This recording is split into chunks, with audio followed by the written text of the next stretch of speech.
Olá a todos! Aqui nos encontramos mais uma vez para a nossa reflexão do Evangelho de domingo. E o Evangelho que vamos ter em mãos é o Evangelho do sexto domingo do tempo pascal. É um Evangelho que continua o relato do quinto domingo da semana passada, portanto. Ainda é o capítulo 14 do Evangelho de São João. Esse Evangelho, que é a continuação, como acabamos de dizer, ele se encaixa dentro da última ceia de Jesus. É aquele momento, a última ceia, quinta-feira santa, portanto, depois de ter lavado os pés, depois de ter celebrado a primeira vez a Eucaristia, instituído o sacerdócio.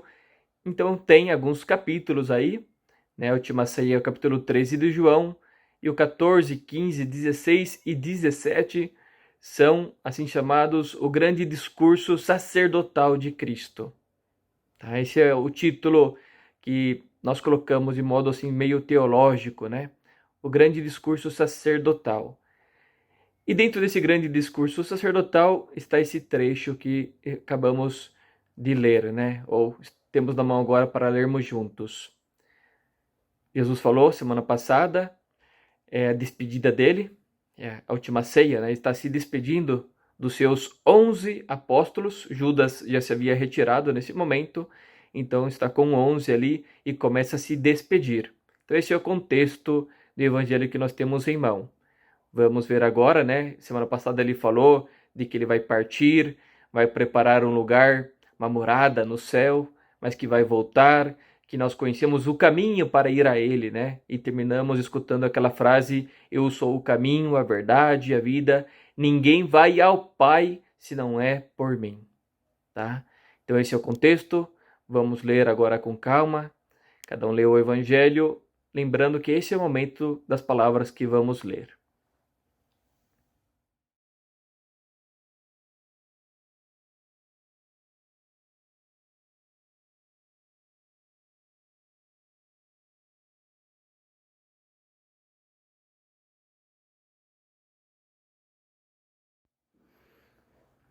A primeira reflexão que eu convido que façamos é: o que é esse mistério trinitário da Trindade que está aí revelado nesse trecho do Evangelho? Mistério trino.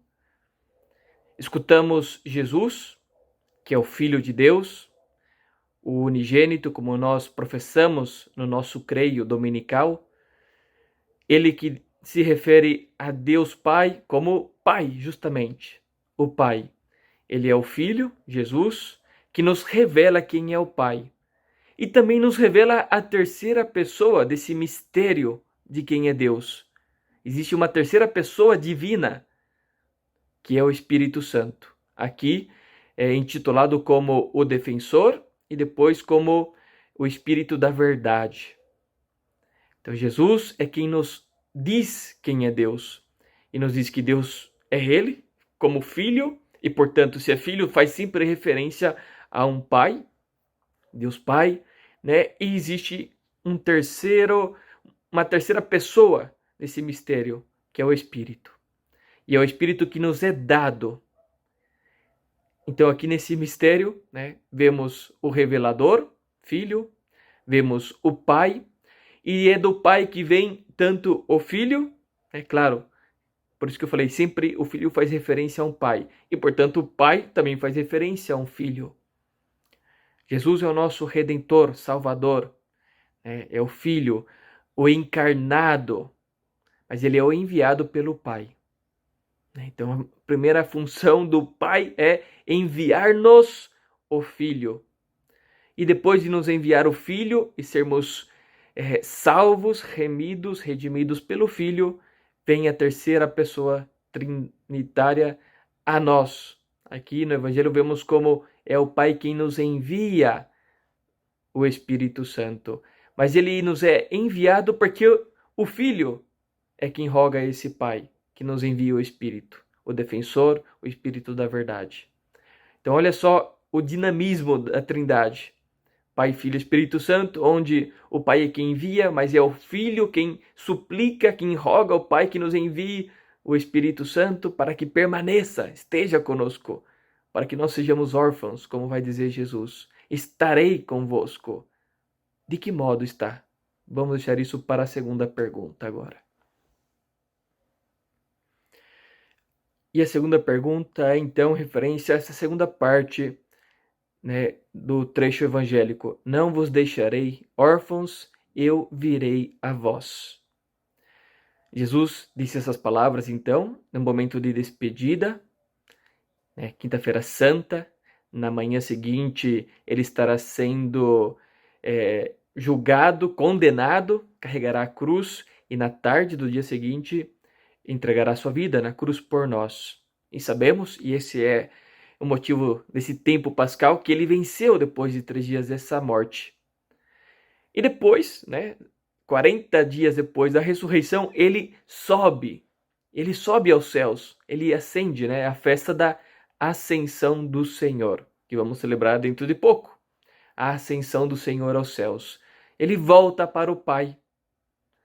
Então temos que nessa volta para o Pai que vamos celebrar, lembrar dessa palavra do Evangelho de hoje. Eu vou para o Pai, mas não vos deixarei órfãos, estarei convosco. Portanto, a pergunta é, como Jesus permanece conosco se ele foi fisicamente de volta para Deus, para o Pai no céu, né? Ele se faz presente na nossa vida de muitos modos, através da sua palavra viva, né? A Sagrada Escritura é a palavra viva de Deus. É Deus quem se comunica conosco. Realmente Deus. Não são palavras mortas. São palavras que ainda ressoam como vida em nós. Porque foram escritas, não de forma literal, assim Deus estava ditando e escrevendo, não. São inspiradas por Deus para que Deus se faça presente, né, através da palavra. Então esse é o modo ordinário dessa presença de Deus, através da sua palavra que ressoa, né, na nossa vida.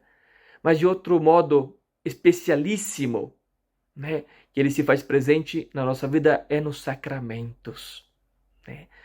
Os sacramentos, queridos irmãos, eles são instrumentos de santificação para nós.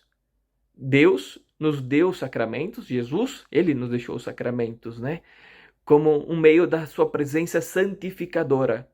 É a ação de Deus, portanto, é Deus quem age através desses sinais que são os sacramentos, né? Os 7 sacramentos que nós temos na nossa Santa Mãe Igreja. Então, é Deus quem nos vai santificando através desses sacramentos. Ele realmente atua.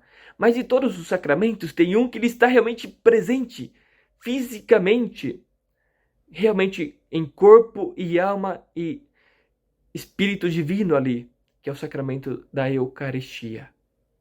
Tá? Ali, aquele pão eucaristizado, portanto já transubstanciado, né? Nem sei se existe assim esse verbo, me ouso dizer aqui para vocês agora dessa forma, transubstanciado, né? Porque houve a transubstanciação, onde Jesus se faz presente, realmente, fisicamente, tá? Podemos tocá-lo ali. Esse é um grande mistério, né? Onde o sacerdote, né, pode tocar a Jesus todos os dias toca realmente em Deus Todo-Poderoso, presente ali na Eucaristia. Então esse é o modo onde Jesus realiza essa promessa. Não vos deixarei órfãos, estarei convosco todos os dias. Todos os dias existe missa, existe presença real ainda de Deus que vem e permanece conosco enquanto estiver ali a presença eucarística, isso é o pão e o vinho, enquanto ainda são ali antes de ser consumidos, né? Uma vez que nós nos alimentamos do corpo e do sangue, esse Deus entra dentro de nós. E enquanto permanecem as espécies do pão e do vinho eucaristizados, feitos Cristo, esse Deus está em nós. É um grande mistério de amor, né? Onde Deus se faz assim presente. Mas ainda existe uma terceira presença onde se realiza essa promessa de Deus, que é a igreja. Tá? Isso é o povo, nós católicos, nós cristãos, somos presença real desse Deus em nós. A imagem, né, da igreja antigamente era cabeça e corpo, né? Cristo é a cabeça e nós somos esse corpo. Assim se interpretava a igreja até antes do Concílio Vaticano II. E realmente é assim. Cristo é a cabeça e nós somos corpos. Somos parte, então, integrantes de Cristo. Vamos pensar um pouco nessas palavras, né? De que modo, então, isso tem que me levar, tem que me mover a me responsabilizar em permanecer, né, como corpo real vivo desse Cristo no mundo. Como terceira reflexão, eu convido a pensar nessa frase que se repete: se me amais, guardareis os meus mandamentos. Cristo nos convida a viver esse mistério de amor a Ele. E Ele diz que quem o ama, guardando seus mandamentos, será amado por Ele e será amado pelo Pai que o enviou. Esse é o caminho do amor, queridos irmãos. Viver esse mandamento do amor. E viver o mandamento do amor a Cristo não se resume a viver os 10 mandamentos da lei de Deus. É muito mais do que isso, né? Engloba isso. Temos que viver os mandamentos como um caminho, tá? Pensemos assim positivamente, não como algo que nos restringe, nos limita, mas como um caminho que se percorre no amor. É como num casal que faz um compromisso, né? O casal, o esposo, a esposa, o noivo, a noiva, faz um compromisso de amor, assumem uns compromissos conjuntos. Esse compromisso conjunto de amor com Deus, né, para nós, são os mandamentos. Mas vamos mais do que isso. Jesus nos convidou a viver como Ele viveu, no amor a Deus Pai, nessa doação, faça-se a sua vontade. E aí eu convido a pensar em em cada um dos pedidos do Pai Nosso. Aí está como temos que nos relacionar com Deus Pai. E assim Ele nos convida a viver essa relação para sermos amados também por Deus. Vivendo assim essa relação. Pense em cada um dos pedidos, né? Mas também em relação com o próximo, com o nosso irmão. E lembremos essa frase que ele disse um pouquinho antes do que nós acabamos de ler, né? Se ninguém tem amor maior, ninguém tem amor maior do que aquele que dá a vida pelo seu irmão. Esse é o mandamento que Jesus nos chama a viver e do qual vamos ser reconhecidos como pertencentes a Ele, verdadeiramente cristãos, outros cristos, na medida que somos capazes, né, de vencer esse egoísmo, esse amor próprio que todos nós temos, né, que nos realmente encerram, nos fecham em nós mesmos, quebrar essa corrente do egoísmo para sair ao encontro do outro, para me doar em cada momento. E se for pedido também, nesse momento extremo, dar a minha vida, o que eu tenho mais de precioso, dar-me totalmente, a ponto de morrer pelo meu irmão. Assim seremos realmente reconhecidos diante de Deus Pai como verdadeiros outros Cristos, aquele que dá vida pelo seu próximo. Peçamos a Deus, nesse final de Páscoa que estamos vivendo, que nos mantenha nessa alegria da ressurreição, né?